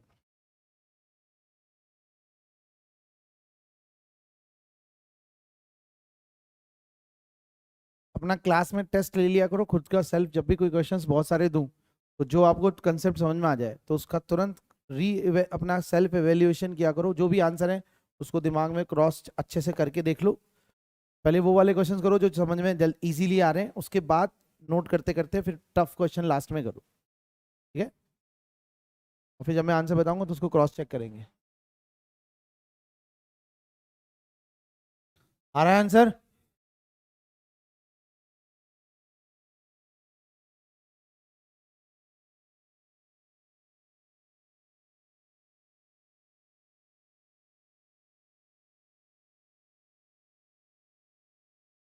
चलिए थर्ड वाले में बताइए, ई या जेड? ई पक्का? बताओ ड्यूटेरियम और ट्राइटियम में एक नंबर किसको? क्योंकि एटॉमिक नंबर सेम है दोनों का, इसका भी 1 है इसका भी 1 है, लेकिन इसका ड्यूटेरियम का एटॉमिक मास 2, ट्राइटियम का 3, तो इसको 1। अच्छा कुछ नहीं लिखा है तो ऑक्सीजन नॉर्मल कौन सा माना जाएगा? 16, क्योंकि नॉर्मली ऑक्सीजन का एटॉमिक मास आप 16 मानते हैं ना, मतलब हम 16 वाला आइसोटॉप लेते हैं, बात नहीं पीछे। अगर कुछ नहीं बोला जाएगा तो 16 वाला। अब यहां तो उसने लिख दिया 18, इसका मतलब तो आइसोटॉप आ गए। अब आइसोटॉप आ गए तो मैं 1 नंबर किसको दूंगा? इसको, और 2 नंबर किसको दूंगा? इसको। बोलो सही है? अच्छा बच्चों, जो पिछली क्लास में मैं जो एग्जाम्पल करवा रहा था उसमें मैंने यहाँ पर CS3 लिखा था। क्या लिखा था? CS3। तो आप मुझे बताओ क्या अभी भी प्रायोरिटी सही मानी जाएगी क्या? 1 ऊपर 2 नीचे? बिल्कुल, क्योंकि देखो अब सुनो, सीक्वेंस रूल क्या कहता है, जहां सीक्वेंस डिस्टर्ब हुई वहीं रुकना पड़ेगा। बताओ क्या ऑक्सीजन 18 और ऑक्सीजन 16 पहले ही सीक्वेंस डिस्टर्ब हो गई, तो क्या मैं H या CS3 को देख सकता हूं क्या? जहां सीक्वेंस डिस्टर्ब हुई वहीं रुकना पड़ेगा। तो O18 के बाद क्या आ रहा है मुझे मतलब ही नहीं है। O18 और 16 में कौन जीतेगा? O18, क्योंकि एटॉमिक नंबर सेम है तो एटॉमिक मास। बोलो यार। तो 1 और 1 अपोजिट है टुगेदर। 1 और 1 देखो जरा ध्यान से, यहां देखो E और 1 और 1 अपोजिट आ गए तो E। फोर्थ वाला बताओ। अच्छा CD3 या CS3? CC दोनों सेम है तो D और H में कौन जीत जाएगा? और ये H सेकंड नंबर। अब बताओ CH3 14 या CCH3 होल थ्राइस? कुछ नहीं बोला जाएगा तो कार्बन का एटॉमिक मास कितना माना जाता है? 12। और यहां क्या लिख दिया है? 14। तो क्या मुझे यहां 1 नंबर पहले ही देना पड़ेगा और यहां क्या नंबर देना पड़ेगा? 2। तो बताओ 1 ऊपर है, यहां 1 ऊपर है, तो 1 1 टुगेदर या अपोजिट? 1 1 टुगेदर मतलब Z। नहीं आया भाई, मैं CS3 को तो देख ही नहीं सकता ना, क्योंकि CS3 के बाद वो 3 जो आ रहे हैं तो बाद की बात है। पहले तो यहाँ कार्बन 12 है और यहाँ क्या है? कार्बन 14। तो कार्बन 14 और कार्बन 12 में तो कार्बन 14 को प्रायोरिटी मिलेगी। क्या ऑक्सीजन यहाँ 18 है, ऑक्सीजन यहाँ 16 है, तो प्रायोरिटी किसको मिलेगी? 18 को। उसका एटॉमिक नंबर जब सेम होता है तो एटॉमिक मास चेक करते हैं ना। अब दोनों ऑक्सीजन 9 एटॉमिक नंबर कितना होता है ऑक्सीजन का? 8 एटॉमिक नंबर, तो यहां भी 8 है यहां भी 8 है, तो एटॉमिक मास चेक करेंगे। ठीक है? क्या? जोर से बोलो, एक मिनट आप बोलो, जोर से बोलो। लेकिन बेटा यहाँ से 18 लिखा हुआ है ना, दिया हुआ है ना, गिवन है क्वेश्चन में 18 है और ये 16 है। ठीक? क्या भाई बैठो आप, मैं आपके पास आके पूछ लूंगा। फिफ्थ वाला बताओ। अच्छा लोन पेयर को एटॉमिक नंबर कितना दोगे? 0। लोन पेयर का कोई एटॉमिक नंबर होता है क्या? लोन पेयर तो क्या होते हैं? इलेक्ट्रॉन्स होते हैं। इलेक्ट्रॉन का तो कोई एटॉमिक नंबर नहीं होता। एटॉमिक नंबर किसका होता है? बोलो। तो क्या मैं बोलूंगा इसको 1 इसको 2 और इसी तरह से इसको 1 इसको 2, 1 1 अपोजिट या टुगेदर? तो E 1 और 1 अपोजिट आ रहे? Any doubt here? कुछ बच्चे आपस में डिस्कस कर रहे हैं। हंसी मजाक में पढ़ने का मतलब ही नहीं कि आपस में एक दूसरे से बातें करो। आप, मैं बात कर रहा हूं आपसे तो बिल्कुल ध्यान से जवाब दो। 6 वाले का बताओ। बताओ क्या यहां पर 2 sp3 कार्बन आ गए जिसकी दोनों वैलेंसी डिफरेंट है, इसकी भी और इसकी भी, मतलब GI तो शो करेगा। अब GI शो करेगा तो क्लोरीन को 1 हाइड्रोजन को 2, ब्रोमीन को 1 हाइड्रोजन को 2। अब इसका 1 डाउन है वेज डैश पर और इसका वेज पर, क्या अपोजिट है या टुगेदर है? अपोजिट बोले तो एंटीजन या ई? बोलो यार।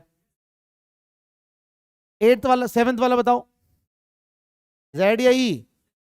जेड, बिल्कुल सही जवाब। क्योंकि आप खुद देखो ना, यहाँ एच आ रहा है, यहाँ सी आ रहा है, इसी तरह से यहाँ एच आ रहा है, यहाँ सी आ रहा है। मैंने कहा था एक ही एटम की दो वैलेंसी में नंबर दो, एक ही कार्बन की दो वैलेंसी में नंबर, ऐसे एक ही कार्बन की दो वैलेंसी में नंबर, क्या 1 1 टुगेदर आ गया? तो मतलब ये क्या हो जाएगी, जेड साइक्लोऑक्टीन। क्या हो जाएगा? Z cyclooctene. Yes or not? Any doubt here? No doubt? 8th वाला बताएं। जेड पक्का? क्योंकि देखो डबल बॉन्ड के अराउंड बच्चों, यहां देखो, यहां कार्बन आ रहा है तो एक, हाइड्रोजन आ रहा है तो दो, एटॉमिक नंबर कार्बन का ज्यादा है। अब देखो यहां भी कार्बन है, यहां भी कार्बन है, लेकिन यहां हायर कौन आया? क्लोरीन। तो इसको एक देंगे, और कार्बन के बाद यहां तो हाइड्रोजन होंगे, तो हम बोलेंगे क्लोरीन को प्रायोरिटी। तो 1 1 टुगेदर, ये देखो 1 और ये देखो 1 टुगेदर आ गए, टुगेदर बोले तो जेड। बोलिए, एनी डाउट? 9th वाला बताएं। मिथाइल और इथाइल में 1 नंबर इथाइल, 2 नंबर मिथाइल। ये तो पहले ही बता चुका हूं, क्योंकि यहाँ कार्बन से तीनों हाइड्रोजन जुड़े हुए हैं, और यहाँ 2 H और एक C जुड़ा हुआ है, तो ऑब्वियसली कार्बन कार्बन को देखेंगे, कार्बन हाइड्रोजन से कंपेरेटिव। इधर आपका CH2Cl है, और यहाँ CHCl2, यानी यहाँ कितने क्लोरीन है? 2। यहाँ कितने? तो क्या 1 1 अपोजिट या टुगेदर? टुगेदर बोले तो? समझ गए? 10th वाला बताओ। देखो CH2 CH2 CH2Br। अब देखो ऐसा नहीं लग रहा कि CH2 से तो CH2 कट गया, क्योंकि ये सीक्वेंस तो सेम आ गई। इसके बाद क्या आ रहा है? क्लोरीन, और इसके बाद क्या आ रहा है? कार्बन। तो कौन जीतेगा? तो ये 1 ये 2। इसी तरह से CH2Br या CF3। क्यों? क्योंकि भले ही यहां पर फ्लोरीन है, यार मैं बेटा क्लास से बाहर कर दूंगा, बाहर कर दूंगा क्लास से, ध्यान रखना। मैं बार बार बोल रहा हूँ, अगर मैं बोल रहा होता हूँ ना, तो आप एक दूसरे को भले ही पढ़ाई से रिलेटेड ही बात कर रहे हो, नहीं कर सकते। ऐसा नहीं कि मैं अलग बोल रहा हूँ, आप अपनी आप डिस्कशन कर रहे हैं। वो जब मैं चुप हूँ और आप पढ़ाई से रिलेटेड बात करें तो थोड़ा बहुत अलाउड होता है, थोड़ा बहुत। ये ऐसा नहीं होना चाहिए कि मैं आपसे बात कर रहा हूँ और आप आपस में लगे हुए हैं। ध्यान से देखो, यहाँ पर एक ब्रोमीन है हायर, 2 हाइड्रोजन और एक ब्रोमीन, और यहाँ कितने फ्लोरीन है? 3। तो भले ही यहाँ पर फ्लोरीन 3 हो, लेकिन ब्रोमीन का तो एक ही सही, एटॉमिक नंबर तो ज्यादा ही होगा। तो एक और एक क्या, जेड आ गया टुगेदर। अब बताओ किसी कुछ पूछना है, अगर दोबारा भी कोई डाउट है तो। हाँ जी, 8th वाले में क्या डाउट है बेटा? भाई ये मुझे बताओ, इस कार्बन की दो वैलेंसी में ये क्या है? जोर से बोलते चलना। और ये क्या है? कार्बन। हाइड्रोजन में एटॉमिक नंबर कार्बन, एक नंबर दिया। इस तरफ क्या आया? पहले तो कार्बन आया ना, और इधर क्या आया? कार्बन। लेकिन यहाँ हायर क्लोरीन है, यहाँ ऐसा कोई हायर क्लोरीन है क्या? तो कार्बन के बाद क्लोरीन आ रहा है, यहाँ कार्बन के बाद क्लोरीन नहीं आ रहा है, तो क्लोरीन को प्रायोरिटी मिल जाएगी, एटॉमिक नंबर उसका ज्यादा होता है कार्बन के बाद हाइड्रोजन और कार्बन के कंपेरेटिव। एक और ये दो, अब 1 1 टुगेदर आ रहे हैं। अगर ये CH3 नीचे होता तो अपोजिट आते, तो ई हो जाता। और बताओ, एनी डाउट हियर? किससे बच्चों के सारे सही थे? बहुत बढ़िया। एक गलत, बाकी सही। कौन सा गलत हुआ था? 8th वाला। ठीक है, तो रूल नंबर 2 और रूल नंबर 1 समझ में आया? ये उसके ऊपर बेस्ड थे। अब हम बात करते हैं रूल नंबर 3 और रूल नंबर 4। ठीक है, तो लिखें,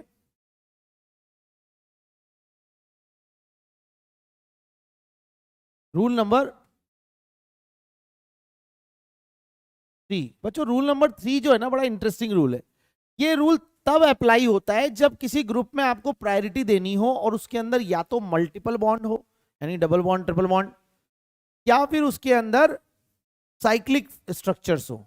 तो ऐसी कंडीशन में आपको पहले उसका इमेजिनरी स्ट्रक्चर ड्रॉ करना पड़ेगा। ठीक है, हाँ जी क्या बोल रहे थे आप? एक मिनट रुक जाओ, पहले इसको लिख लें दो। लिखो पहले, if group having pi bond और साइक्लिक स्ट्रक्चर, अगर ग्रुप में बच्चों पाई बॉन्ड हो या साइक्लिक स्ट्रक्चर हो, यानी पाई बॉन्ड आ जाए या साइक्लिक स्ट्रक्चर आ जाए, then first draw its imaginary structure, draw its imaginary structure then compare. मतलब आप डायरेक्ट कंपेयर नहीं कर सकते बच्चों, अगर पाई बॉन्ड या साइक्लिक स्ट्रक्चर आ जाए तो पहले आपको इसमें क्या करना पड़ेगा, साइक्लिक स्ट्रक्चर या पाई बॉन्ड वाले स्ट्रक्चर को इमेजिनरी स्ट्रक्चर में कन्वर्ट करना पड़ेगा। अब ये इमेजिनरी स्ट्रक्चर आपके अकॉर्डिंग नहीं होने चाहिए, सीआईपी रूल ने इसके लिए भी रूल डिसाइड किए हुए हैं, कान, इनगोल्ड और प्रीलॉक तीनों साइंटिस्ट ने, कि कैसे सोचना है। जैसे बच्चों मान लो कोई आपको बोलता है एक साइनाइड है और ये एक इस तरह का इमीन ग्रुप है, इसको बोलते हैं इमीन ग्रुप, ठीक है, इमीन, ये तो जानते हो आप साइनाइड है। अब मान लो आपको इन दोनों में कंपेयर करना है, आपने कहा कि सर इन दोनों में कंपैरिजन बताओ, तो क्या इसमें 2 पाई बॉन्ड प्रेजेंट है और इसमें कितने पाई बॉन्ड है? तो पहले तो सीआईपी रूल के अकॉर्डिंग कोई भी स्ट्रक्चर को डायरेक्ट कंपेयर नहीं किया जा सकता अनटिल अनलेस उसके अंदर हमने पाई बॉन्ड और साइक्लिक स्ट्रक्चरों को हटा नहीं दियो। हटाने का तरीका ये रहता है कि आप क्या करेंगे, इसका स्ट्रक्चर बनाते समय आराम से देखना बच्चों, आप क्या करोगे, पहले कार्बन की, पहले तो पाई बॉन्ड हटा दो। क्या पाई बॉन्ड मैंने जैसे कितने पाई बॉन्ड हटाने पड़ेंगे, तो जितने पाई बॉन्ड हटाओगे क्या कार्बन की उतनी ही वैलेंसी फ्री हो जाएगी, नाइट्रोजन की भी उतनी ही वैलेंसी फ्री हो जाएगी। भाई 2 पाई बॉन्ड हटाए तो कार्बन की 2 वैलेंसी बच गई, तो फ्री कर दी, फ्री कर दी। अब सीआईपी रूल ने कहा ऐसे सोचना है, कैसे सोचना है, कार्बन ट्रिपल बॉन्ड नाइट्रोजन को आपको ऐसे सोचना है कि कार्बन से 3 नाइट्रोजन जुड़े हुए हैं, इमेजिन करना है। कार्बन से कितने नाइट्रोजन जुड़े हुए हैं, जुड़ा हुआ तो एक ही है ना, लेकिन आपको इमेजिन करना है 3 जुड़े हुए। तो एक तो आपका ये नाइट्रोजन जुड़ा हुआ है, लेकिन क्या 2 इसमें और जोड़ने पड़ेंगे, तो मैं यहां 2 नाइट्रोजन और लगा दूंगा। अब क्या कार नाइट्रोजन से 2 नाइट्रोजन और जोड़ते ही टोटल 3 नाइट्रोजन हो गए, 2 तो इमेजिनरी, एक रियल, ये इमेजिन करना, ये इमेजिनरी लगा रहा हूं। ऐसे नाइट्रोजन ट्रिपल बॉन्ड कार्बन को इमेजिन करना है, नाइट्रोजन से भी कितने कार्बन जुड़ने चाहिए, 3, तो 3 में से एक तो जुड़ा हुआ है, 2 इमेजिनरी लगा दो। ये येलो वाले में इमेजिनरी एटम लगा रहा हूं। इमेजिनरी एटम की बची हुई वैलेंसी आप किससे फिल कर देंगे, हाइड्रोजन से। नाइट्रोजन की टोटल वैलेंसी कितनी होती, 3, 2 बची हुई है तो 2 हाइड्रोजन लगा दी। कार्बन की 4 होती है तो 3 H लगा दी। बोलो सही है क्या, वैलेंसी पूरी हो गई। अब इस स्ट्रक्चर में कोई रिंग या कोई पाई बॉन्ड नजर आ रहा है, अब इसको आप किसी दूसरे से कंपेयर करेंगे जिसको भी वो पूछ रहा है, जैसे इससे कंपेयर करने की बोल रहा है, तो आप क्या करो, पहले तो इसका पाई बॉन्ड हटा दो। आप बताओ क्या ये तो रियल एटम्स हैं, यहां से भी एक H जुड़ा हुआ, यहां से भी एक रियल एटम, ये तो दिए ना उसने। अब आप क्या करेंगे, कार्बन डबल बॉन्ड नाइट्रोजन है, तो कार्बन डबल बॉन्ड नाइट्रोजन का मतलब कार्बन से कितने नाइट्रोजन जुड़ने चाहिए, 2, तो मैंने क्या किया, एक तो जुड़ा हुआ, एक इमेजिनरी और लगा दिया, तो कार्बन से 2 नाइट्रोजन जुड़ गए। ऐसे ही नाइट्रोजन से भी तो 2 कार्बन जुड़ने चाहिए, तो मैंने एक कार्बन इधर भी लगा दिया। यहां मैंने 2 लगाए थे, यहां एक से काम चल जाएगा क्योंकि एक ही वैलेंसी फ्री हुई थी। मेरी बात समझ में आ रही है क्या? तो मैंने कहा यहां पर एक नाइट्रोजन लगा दिया, एक कार्बन लगा दिया, बची वैलेंसी किससे फिल कर दी। अब क्या इन दोनों का कंपेयर किया जा सकता है रूल नंबर 1 रूल नंबर 2 में? भाई रूल नंबर 3 में तो पहले मैंने उसको इमेजिनरी स्ट्रक्चर में कन्वर्ट कर लिया, अब इसको रूल नंबर 1 2 से कंपेयर कर लो। रूल नंबर 1 कहता है पहला आइटम डिफरेंट हो तो वहीं पे प्रायोरिटी डिसाइड हो जाए, लेकिन पहला आइटम तो सेम है। यहां भी क्या आ रहा है, कार्बन, यहां भी क्या आ रहा है, कार्बन, लेकिन इस कार्बन से कितने नाइट्रोजन जुड़े हुए और इससे कितने नाइट्रोजन जुड़े हुए, इससे देखो एक इधर और एक इधर, तो इससे 2 नाइट्रोजन डायरेक्ट जुड़े हुए और इससे 3 नाइट्रोजन जुड़े हुए। तीसरा यहां कौन है, N, तीसरा यहां कौन है, तो जीत कौन जाएगा, तो इसका मतलब प्रायोरिटी किसको मिलेगी। आया नहीं आया? अब इसी तरह से मान लो कोई आपको बोलता है कि साइक्लिक स्ट्रक्चर भी बता दो सर, जैसे मान लीजिए यहां पर मैं कोई साइक्लिक स्ट्रक्चर बता रहा हूं और यहां पर मान लीजिए मैं साइक्लिक स्ट्रक्चर बता रहा हूं बच्चों। अब आपसे बोला इन दोनों में कंपेयर करो, इसमें भी रूल क्या है कि या तो साइक्लिक हो या पाई बॉन्ड हो, आप डायरेक्ट कंपेयर नहीं कर सकते, पहले आपको इसको इसका इमेजिनरी स्ट्रक्चर सोचना होगा। कैसे सोचना है ये देखिए, देखो बच्चों ध्यान से देखना, बिल्कुल मजेदार चीज है। आपको यहां क्या दिख रहा है, CH दिख रहा है। अब पहले आप क्या करो, क्लॉकवाइज चलो, क्लॉकवाइज चलोगे तो आपको क्या पहले CH2 दिखेगा, फिर CH2 के बाद क्या ऑक्सीजन दिखेगा, तो पहले तो आप इधर गए CH2 फिर O और वापस आ गए। अब आप क्या करो, एंटी क्लॉकवाइज चलो, ये एंटी क्लॉकवाइज है ना, तो एंटी क्लॉकवाइज जाएंगे तो पहले क्या मिलेगा, फिर क्या मिलेगा, फिर क्या डैश, वापस आके मिल गए। अच्छा ये कोई फिक्स रूल नहीं है कि पहले क्लॉकवाइज ही चलो, क्लॉकवाइज की जगह पहले एंटी क्लॉकवाइज चलो या पहले क्लॉक, पर दोनों चलना है एक एक करके। अब जैसे मान लो मैं इसमें पहले क्लॉकवाइज गया, तो बताओ यहां मुझे क्या मिलेगा, अलग कलर से लिख देता हूं ताकि कंफ्यूजन ना हो। अब मैं ध्यान से देखना बच्चों, यहां गया, यहां मुझे क्या मिला, सी एच, सी एच, ये तो सी एच है ना, सी एच से क्या मिला, फिर क्या मिला, फिर क्या मिला, कितने सी एच टू है, 1 2 3, उसके बाद चौथा, वापस वैलेंसी फ्री कर दी, मतलब वापस आके मिल गए। अब एंटी क्लॉकवाइज चलो,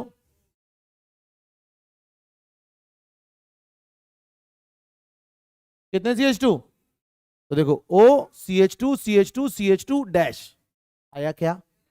अब क्या इन दोनों स्ट्रक्चरों में ना तो कोई रिंग है ना कोई पाई बॉन्ड है। अब इसको कंपेयर करें रूल नंबर 1 2 से, तो रूल नंबर 1 2 जो भी अप्लाई हो रहा है, तो यहां पहला आइटम सेम है, तो बताओ यहां अगले आइटम में क्या आया, कार्बन ऑक्सीजन, यहां भी क्या आया, कार्बन ऑक्सीजन, बोलो यस और नॉट।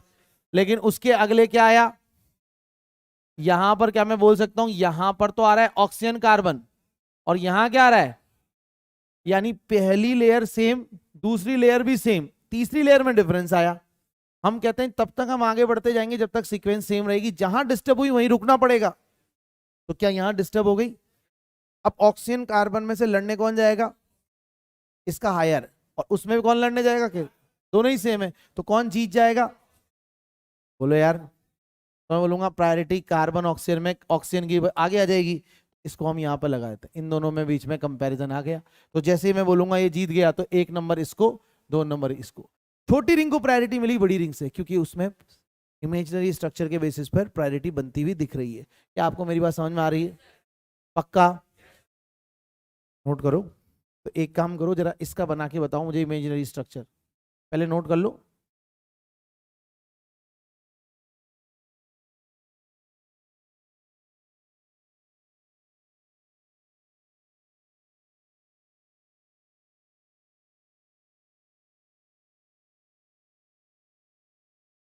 दोनों का इमेजिनरी स्ट्रक्चर ड्रॉ करके देखो, फॉस्फोरस और सल्फर दिए, पी और एस।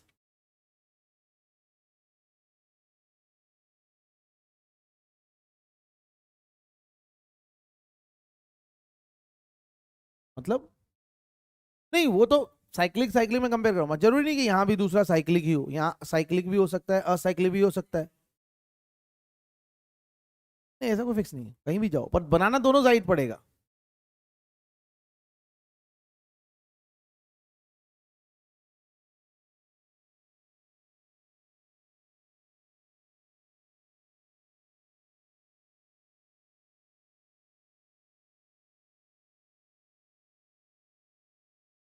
आ रहा है समझ में अच्छे से, घंटी बज गई क्या,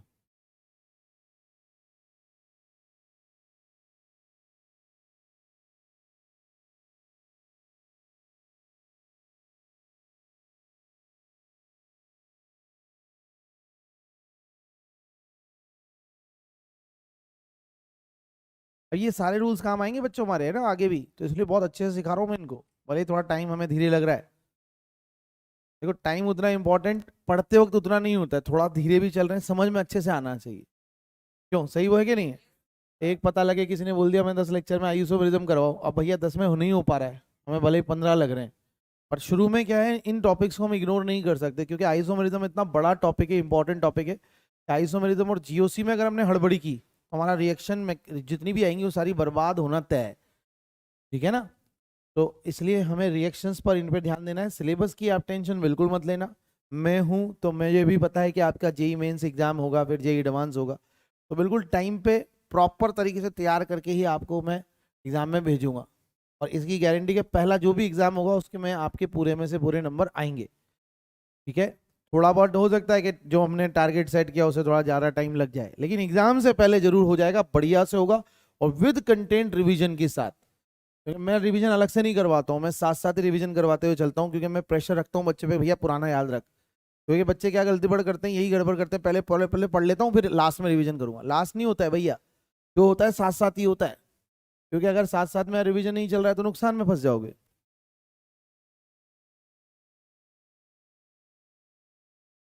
या क्या इसका, ये देखो मैं इसका बना के देख रहा हूँ, यहाँ क्या आ रहा है, सी एच, सी एच के बाद क्या आ रहा है, पी, फिर एस, क्लॉकवाइज गए, फॉस्फोरस फिर सल्फर, एंटी क्लॉकवाइज आओगे एस, पी, बोलो सही है। और फिर डैश, एंटी क्लॉकवाइज चले गए। अब इसमें जाओगे तो इसमें क्या आएगा, इसमें देखना जरा ध्यान से, यहां क्या आएगा, यहां नीचे लिख दूं क्या, CH P CH2 कितने CH2 आ रहे हैं, 3। फिर उसके बाद क्या आ रहा है, S डैश। बोलो समझ में आया क्या। ये तो मैं पहले क्लॉकवाइज गया, फॉस्फोरस CH2 अब एंटी क्लॉकवाइज जाओ, S CH2 कितने CH2 आएंगे, 3। फिर उसके बाद लास्ट में क्या आ जाएगा, तो S CH2 अब बच्चों इन दोनों में कंपैरिजन कर लो। देखो यहां CH same, phosphorus sulphur same, लेकिन यहां अगला पॉइंट क्या आ रहा है, यहां देखो सल्फर फॉस्फोरस, और यहां अगला पॉइंट क्या आ रहा है, कार्बन कार्बन। अब बताओ जीतेगा कौन, सल्फर फॉस्फोरस में कौन ज्यादा है, सल्फर, और कार्बन में तो कोई भी पकड़ लो कार्बन, तो कौन जीत जाएगी, ये वाले रिंग। तो इसको एक और इसको, समझ गए क्या, पक्के से इस तरह से हमें प्रायोरिटी निकालनी है, निकाल लोगे, अच्छे से समझ में आ गया, किसी को कोई डाउट। अच्छा अगर रिंग और पाई बॉन्ड दोनों मिक्स हो जाए तो,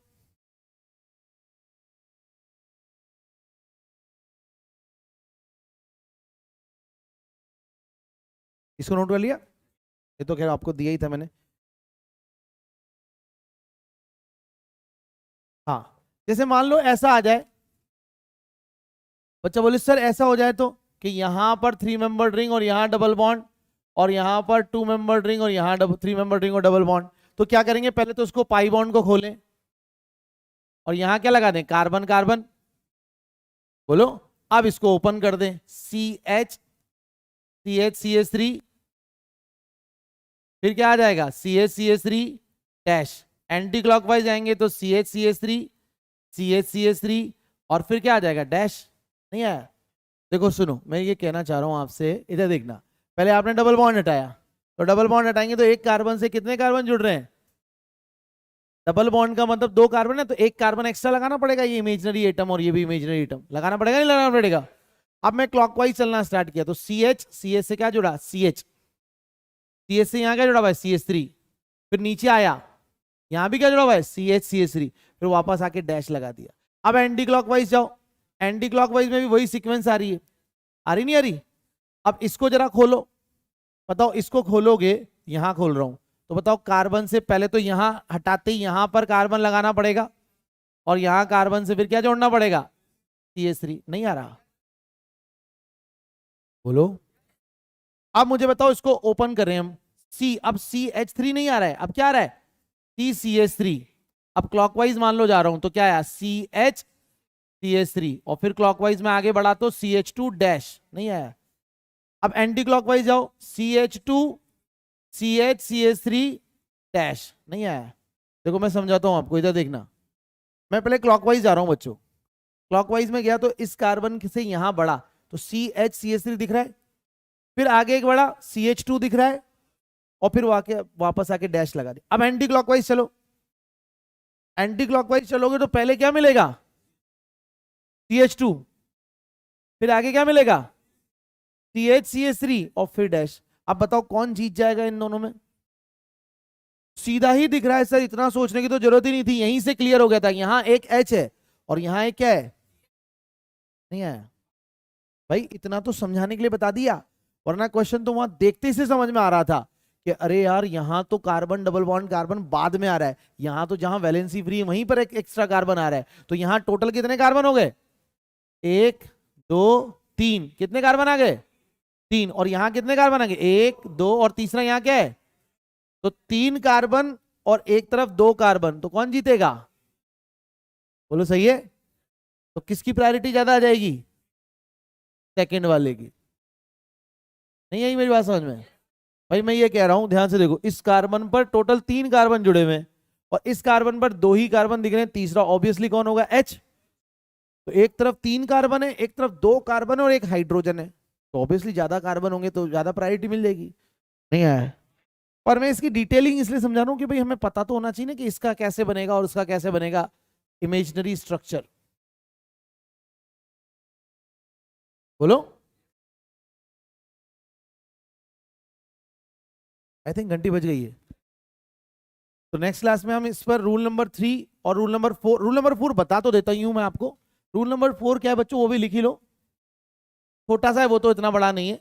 रूल नंबर 4 है if structure is same, if structure is same, तो बच्चों ध्यान रखना फिर प्रायोरिटी आपको क्या देनी है, Z प्रायोरिटी पे होगा E से, सिस प्रायोरिटी होगा ट्रांस से, और R प्रायोरिटी पे होगा S से। R और S हम पढ़ेंगे ऑप्टिकल आइसोमर में, तो वहां भी याद रखना R और S किसको प्रायोरिटी दोगे। तो अगर स्ट्रक्चर सब कुछ सेम आ जाए लेकिन एक R फॉर्म आ रही है एक S फॉर्म आ रही है, तो प्रायोरिटी किसको दोगे, R को। एक Z फॉर्म आ रही है एक E फॉर्म आ रही है, तो किसको प्रायोरिटी दोगे, Z को। ऐसे सिस और ट्रांस में किसको प्रायोरिटी दोगे, ठीक है। चलिए आप लोग डीबीपीस करते रहें, जल्द से जल्द आप आईयूपीएससी की प्रैक्टिस शीट निपटाएं। प्रैक्टिस शीट में एक प्रॉब्लम आ रही है कि उसके आंसर्स में बहुत ज्यादा गड़बड़ है। एक्चुअली वो इसलिए गड़बड़ हुई कि हमने बनाई तो सही थी, लेकिन उसमें ऑपरेटर ने जब आंसर सेट किए होंगे तो एक आधा आंसर जम्बल हो गए होंगे, तो आपको पता ना सारे आंसर गड़बड़ आने लगते हैं। तो आंसर की टेंशन मत लेना, आपके आंसर सही हो सकते हैं अगर आपको लग रहा है कि मेरे को कॉन्फिडेंस है तो डोंट वरी, मुझसे कंफर्म कर लेना। डाउट टाइमिंग मेरा सुबह 10 से 10:30 रहेगा और शाम को 5 से 5:30 रहेगा। तो 10 से 10:30 सुन लो पहले, 10 से 10:30 ऑब्वियसली सुबह, और 5 से 5:30, ठीक है। और ये दोनों रहेंगे बच्चों मंडे ट्यूसडे और वेडनेसडे को, ठीक है। शुरू के हफ्ते के 3 दिन ही, सप्ताह के 3 दिन में स्टार्टिंग में ही मिलूंगा मैं। टीटी मतलब ट्यूसडे फ्राइडे और सैटरडे को नहीं मिलूंगा, ठीक है। पर फिर भी आप मुझे कहीं देखते हैं, फैकल्टी रूम में देखते हैं या क्लास के बाहर देखते हैं, तो डाउट तो मैं आपको बताता ही हूँ, है ना। तो ये अपनी डाउट टाइमिंग रहेगी। Thank you so much.